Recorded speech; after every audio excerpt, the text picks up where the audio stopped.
Buenas. Buenas Vamos a volver a los ejercicios. Buenas. tardes. No, pero con ese ánimo. Jesús habla sobre la verdad. Hablábamos la vez pasada que la verdad nos hace libres, que la verdad es lo que tenemos que buscar para encontrar el sentido de vida, que la verdad es lo que Dios quiere en nuestra vida. Los romanos tenían una visión de que el emperador era Dios, y como ellos eran la potencia más grande del mundo, para ellos no podía haber otra nación que tuviera otro Dios. Entonces empieza a ver el primer problema. El primer problema en que se mete Jesús es que para los romanos el César, el emperador, es el único Dios. Y si hay otro Dios, hay que eliminarlo. Así de sencillo. Porque es un rival. Porque ellos lo ven desde la parte bélica, desde la violencia, desde que se va a armar otro imperio, que se va a armar otro país, otras regiones, y los van a atacar y los van a destruir. Vemos en la primera lectura de Daniel y en el Apocalipsis que ya desde lo antiguo Jesús, Dios, a los profetas, que era un profeta? Un profeta era una persona que toda su vida se dedicaba a la oración. Se iba a un desierto, permanecía toda la vida solo en la oración, se alimentaba con las cosas que daba el desierto, grillos, miel, esas cosas que se pueden conseguir, poca agua, pero eran consagrados. Y en esa consagración ellos eran visitados por Dios. Dios les daba mensajes a través de los sueños, a través de visiones, a través de presentimientos. En todas las culturas, en todos los tiempos, llámese chamanes, llámese druidas, llámese jefes espirituales, en todas las religiones, en todos los países, en todas las culturas, siempre han habido seres que tienen ese contacto directo con Dios, que van y lo buscan. Y son esos pueblos, como los griegos, los romanos, los hinduistas, budistas, todos ellos que buscaban de esos oráculos, llamémoslos así. La Sagrada Escritura los llama así, o personas que se encuentran con Dios. Van a pedirle consejo, van a pedirle ayuda, van a pedirle que les guíe. Estos profetas del Antiguo Testamento, el pueblo judío era a veces necio y no les creían. Otros sí, otros no. Hubieron muchos profetas, entre esos estuvo Isaías, estuvo Daniel, estuvo varios que siempre comentaban cómo iba a venir Jesús, quién era Jesús, qué venía a hacer. Pero los judíos, como lo hablamos una vez pasada, ellos esperaban a un Jesús que fuera revolucionario y guerrillero, que cogiera las armas y dijera: no, yo voy a coger y le voy a dar una matazón a estos romanos, eso yo los saco de acá y me apodero de sus tierras y se de su poder. En ese tiempo los romanos eran dueños del mundo, de lo que se conocía en ese entonces que era el mundo.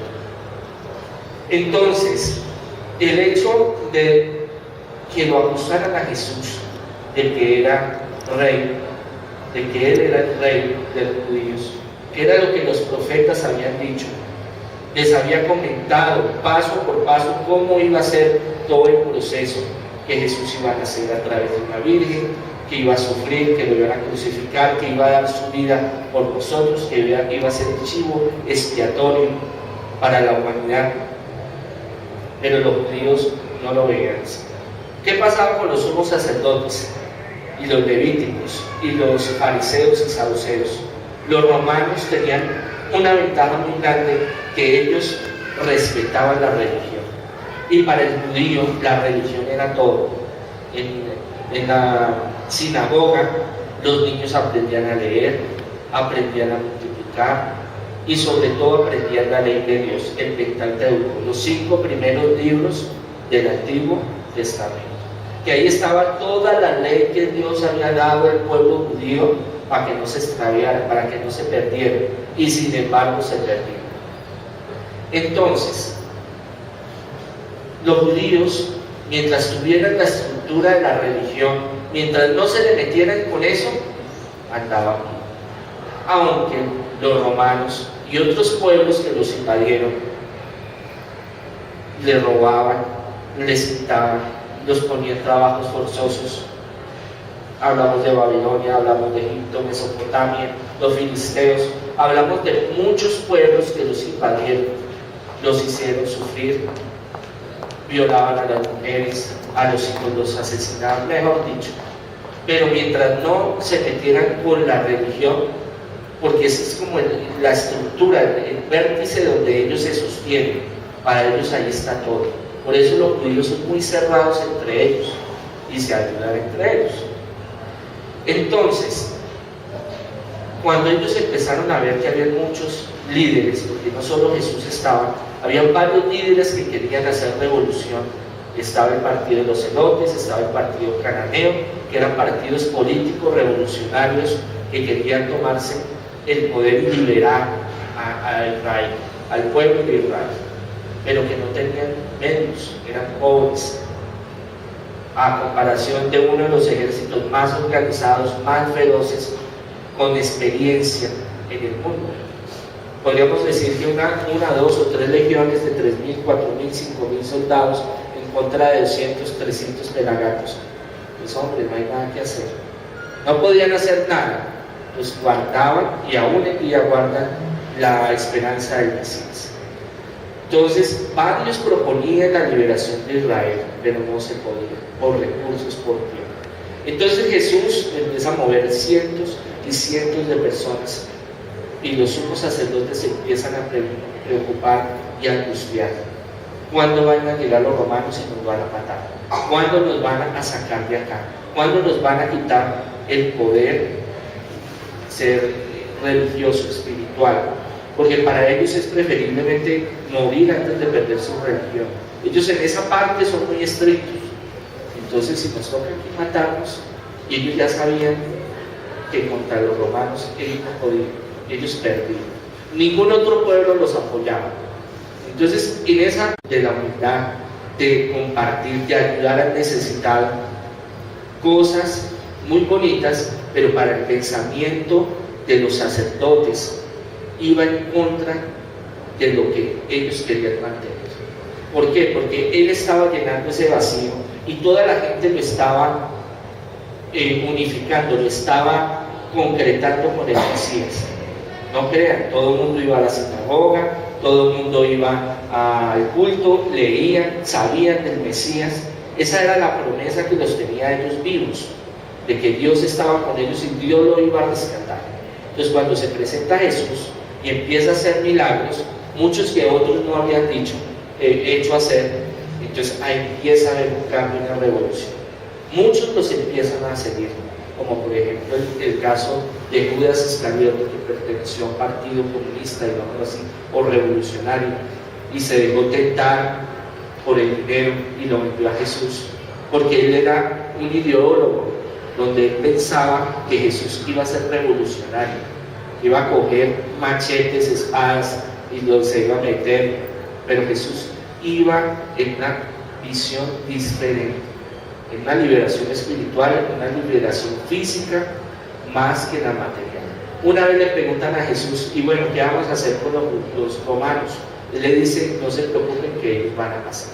Y así fue, tiempo después, años después, se fueron los romanos. El imperio romano cayó y con eso todo lo que tenían en Oriente también se cayó. Jerusalén se volvió a unir, Israel, y empezó a salir adelante.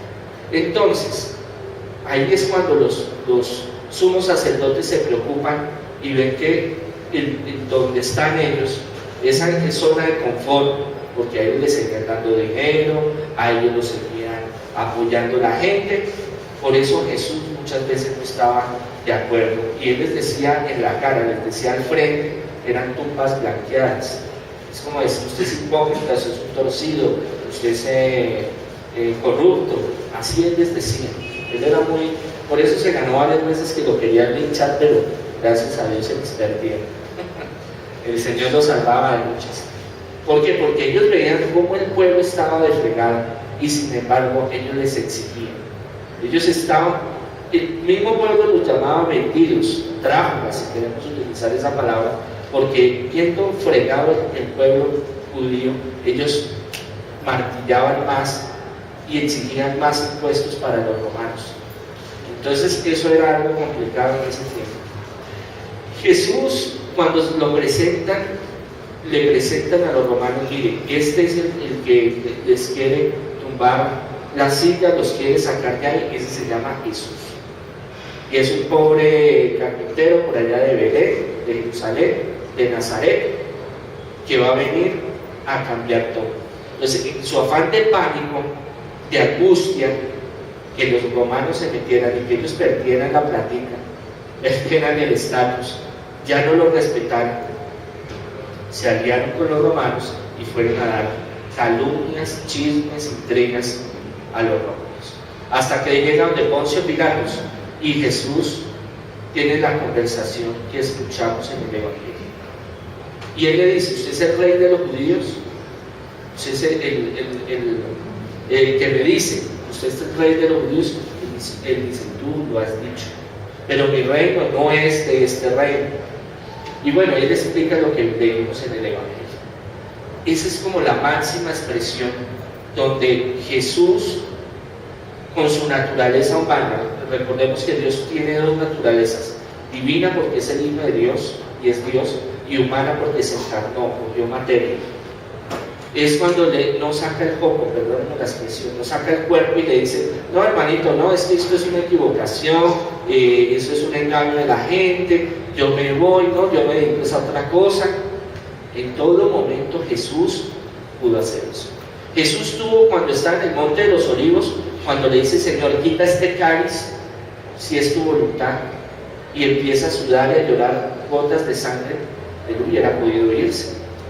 Es más, cuando Pedro se enfrentó contra el centurión, sacó su espada y le quitó el pedazo de oreja, y Jesús va y se la coloca, se la pega, porque eso fue un hecho real.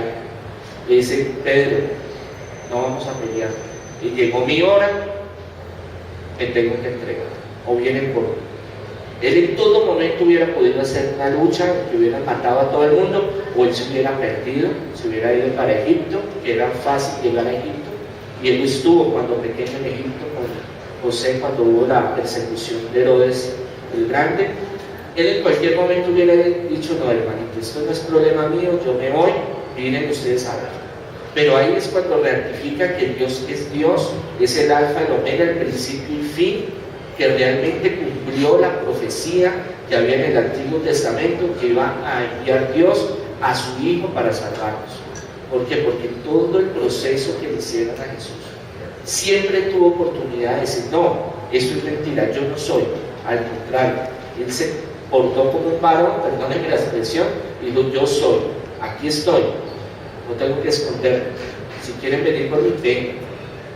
Y es ahí cuando nosotros entendemos que Jesús, en todo el tiempo que estuvo, él la tenía clara. Él entendía cuál iba a ser su sufrimiento.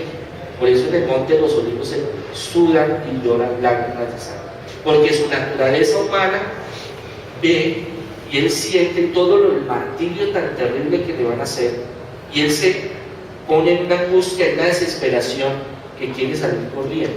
¿Por qué? Porque nosotros, los seres humanos, somos cobardes, somos miedosos, empezando por el padre Andrés.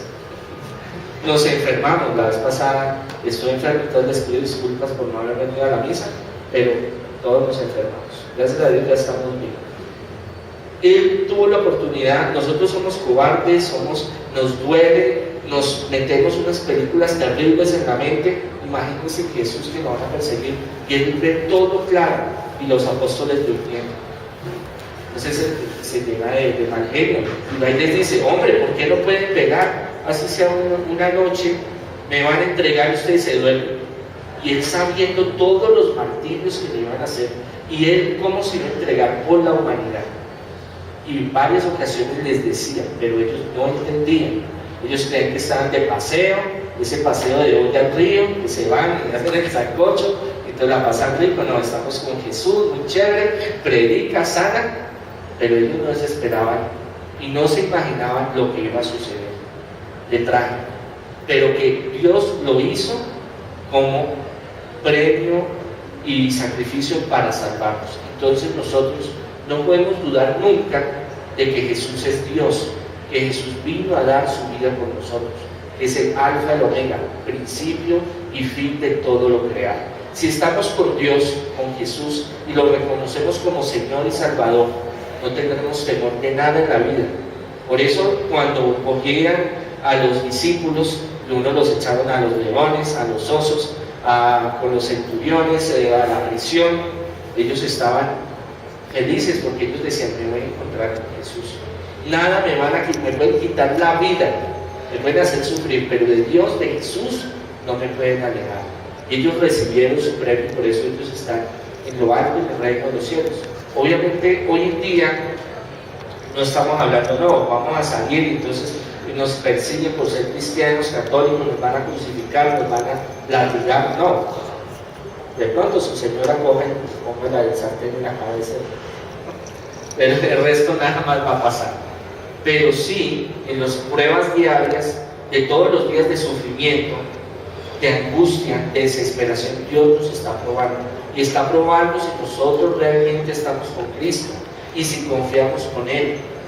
Nosotros nos desesperamos por cualquier cosa, nos angustiamos, lo vemos difícil, lo vemos imposible. Pero si estamos con Cristo, todo lo vamos a poder realizar, porque Él es el creador del universo. Y si tuvo valentía, y fue todo un varón, perdonen la expresión, de estar al frente, porque Él en cualquier momento se podía ir y asumir de dar su vida por nosotros, por nuestros hijos, por nuestros padres, por todos los pecados e imperfecciones que todos los días cometemos, porque ahí no se salva del Padre Andrés, ahí todo el mundo entra en la colada. Y sin embargo hizo ese sacrificio para toda la humanidad, hizo milagros, dio su vida, enseñó sobre el amor, sobre el reino de los cielos, sobre Dios Padre, sobre el Espíritu Santo, y que iba a estar. Encontramos hartas promesas en el Nuevo Testamento donde Jesús dice: yo me voy a ir, pero yo voy a estar con ustedes. El Espíritu Santo, llamen al Espíritu Santo y va a estar con ustedes en todo momento. Entonces, queridos hermanos, no nos dejemos angustiar, no nos dejemos desesperar. Sí, hay grandes problemas, hay enfermedades terribles, hay ruina, hay peligros, hay problemas sentimentales, problemas económicos, problemas laborales, pero si estamos con Cristo, todo eso lo vamos a pasar. Entonces nosotros no tenemos que estar deprimidos, ni angustiados, ni aburridos, ni tristes, sino contentos, porque estamos con un Dios todopoderoso, un Dios que dio la vida por nosotros, que nos está apoyando siempre y que nunca nos va a traicionar. En el nombre de Jesús, sigamos con la Santa Eucaristía. Amén.